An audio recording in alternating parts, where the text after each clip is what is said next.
कक्षा 9 के सभी विद्यार्थियों को नमस्कार।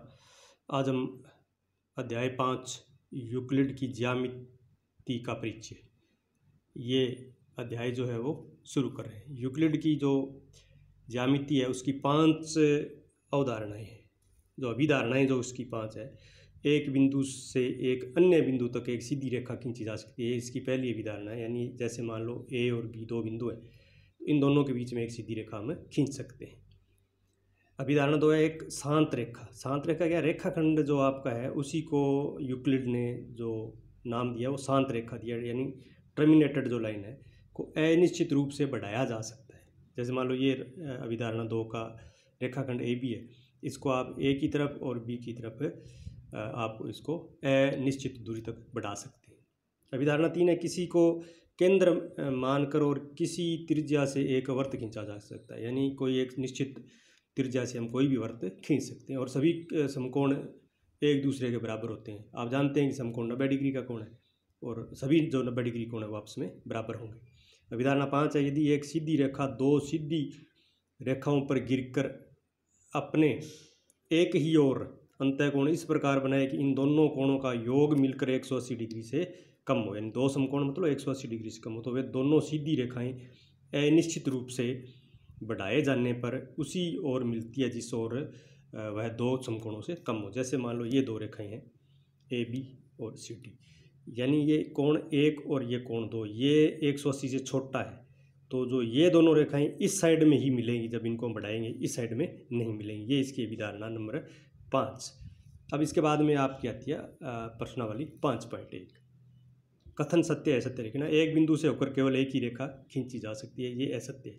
जैसे ये एक बिंदु है, इससे हम अनंत रेखाएं खींच सकते हैं। दूसरा है दो भिन्न बिंदुओं से होकर जानने वाली असंख्य रेखाएं हैं, ये असत्य है। एक का विरोध है, यानी दो भिन्न बिंदु जो है ना, ये पहली देखो आप, दो भिन्न बिंदुओं से केवल एक ही रेखा होगी और एक बिंदु से असंख्य रेखाएं होती है। एक शांत रेखा दोनों ओर अनिश्चित रूप से बढ़ाई जा सकती है, ये सत्य है। यानी जो दूसरी अभिधारणा थी, इस रेखा को हम अनिश्चित रूप से दोनों तरफ बढ़ा सकते हैं, ये सत्य है कथन। यदि दो वृत्त बराबर हैं तो उनकी त्रिज्याएं बराबर होती हैं, ये सत्य है, क्योंकि वो संपाती होंगे दोनों वृत्त, एक वृत्त दूसरे के ऊपर होगा। आकृति 5.9 में यदि ए बी बराबर पी क्यू है, यानी ये ए बी पी क्यू के बराबर है और पी क्यू एक्स वाई के बराबर है, तो जो पहली आपकी ये जो रेखाखंड है ए बी है जो वो एक्स वाई के बराबर होगा, ये सत्य है। जैसे मान लो ये दोनों 5-5 सेंटीमीटर है, ये दोनों बराबर है और ये इसके बराबर है, तो इसका मतलब क्या है, ये भी 5 सेंटीमीटर होगी, यानी तीनों रेखाएं आपस में बराबर होंगी। क्वेश्चन 2 है निम्नलिखित की परिभाषाएं लिखनी है। ये परिभाषाएं आप कक्षा 6 में या उससे छोटी कक्षाओं में भी आप पढ़ चुके हैं। जैसे समानांतर रेखाएं, दो ऐसी रेखाएं जिनके बीच की दूरी हमेशा समान रहे और आपस में वो कभी नहीं मिले, ये इसकी परिभाषा है समानांतर रेखा की। लंब रेखाएं हैं जिनके बीच का कोण 90 डिग्री हो, यानी समकोण हो, जैसे इसमें सी डी पर ये भी क्या है, लंब है। इसी प्रकार रेखाखंड है, रेखा का एक भाग होता है, खंड होता है, जैसे ये पी क्यू क्या है, इस रेखा का खंड है।